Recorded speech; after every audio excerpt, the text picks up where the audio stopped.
มึงสำเนียงฮาราอ้าวสวัสดีทุกคนครับไก่งวงเนาแกะปอนกลอยกลอยตันกลอยไปได้เราได้เยอะสมก็ในเลยนะแกงเครื่องในอีกแล้วครับเครื่องในหมูครับแซ่บๆครับกละงวงเนาก็ตีรอกโม่ไปเราแต่นะงวงเนาก็ต้องแควะตามแควะได้เชียก็ข้างในเก่าเหมือนเดิมแต่ที่แควะให้เจ็บกี่นะฮัลโหลข้อเราตาเจ็บเด็กเหล่านะวันนี้กับข้าวอย่างเดียวครับ2 อย่างที่มีแกงกระเจี๊ยบด้วยนะกินกับผักสดครับต้องเอาน้ำพริกแล้วเพราะว่าอันนี้ก็คือแกงเผ็ดเหมือนกันนะกินแกงกับผักได้อยู่ครับมันเปรี้ยวเชียที่ไปเดินไหลเดินแชร์มาตาตาติดละตาหนองนะมันน่าจะจุดวายตัวใดเมื่อไรไหลเปลืองเปลี่ยวปอนกว่าตาหนองละเนี่ยเราแต่นะเสียอะไรอีกอะเชีย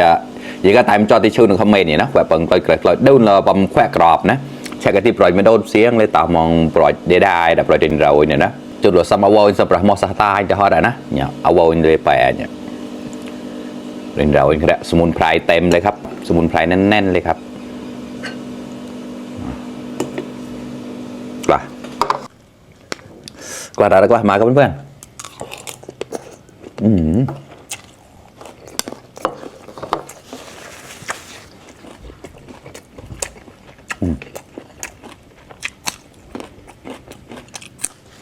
ในออด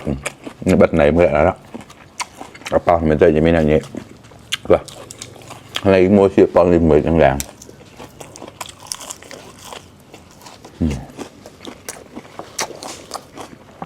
เดี๋ยวหนูก็ก้าวแล้วนะได้ดึงโมเสียตัวมันจะเสียได้แต่จะแฝงเจ็บก็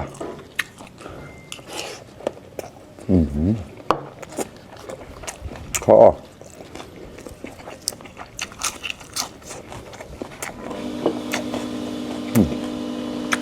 ลงบอดค่ะ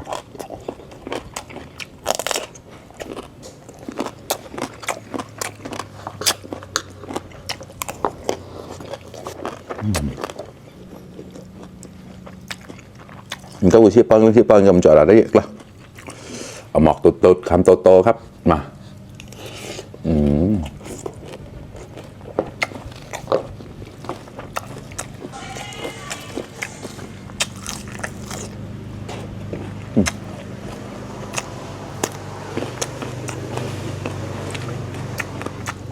เรานกนะครับน้ำซ้ำเก๋ก็ซ้ำ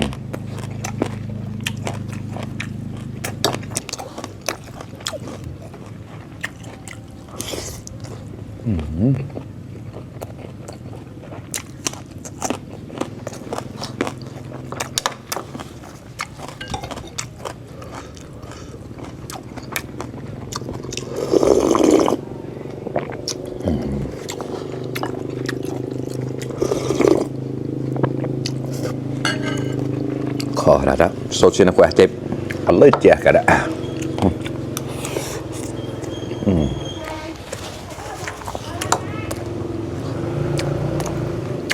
อร่อยมากเหมือนคล้ายๆแกงป่านะครับเพราะว่าใส่สมุนไพรแบบแน่นมากเลยครับพริกไทยดำกระเทียมไม่ได้ใส่ตะไคร้นะครับแค่พวกข่าแล้วพริกไทยดำแล้วก็กระเทียมพริกแห้ง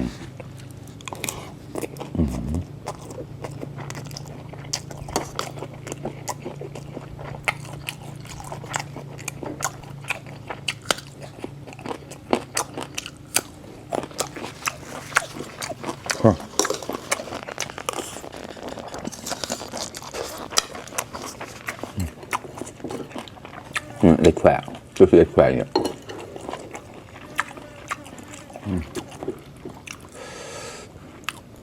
đâu mà mai tụt tàu cái đại đó quá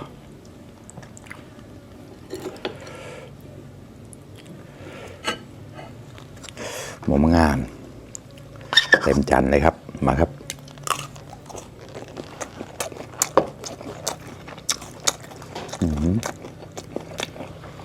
อร่อย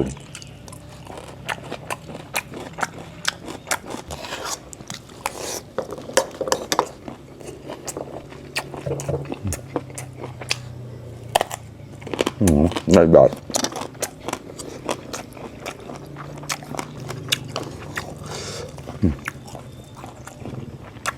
หมอ mà mọt bánh bòi hay là đó này mình chơi rồi đó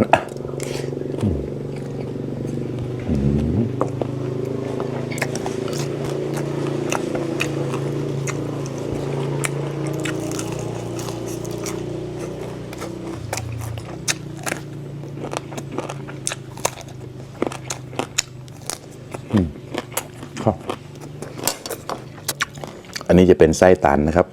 ปลาเมปองเดียปองแหลกๆนะเนี่ย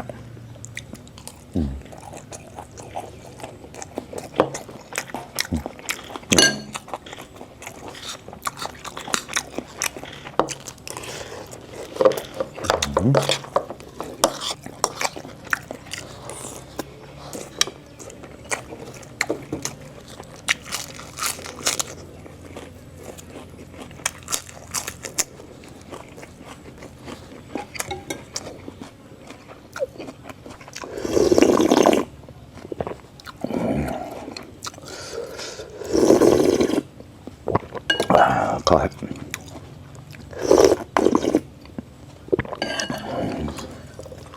เสียเอ็มขนาดนั้นเราเป็นปอดจังมันจะเยอะกว่าเราเนี่ยโอเคไม่ใช่เคล็ดนักเราเลยนะ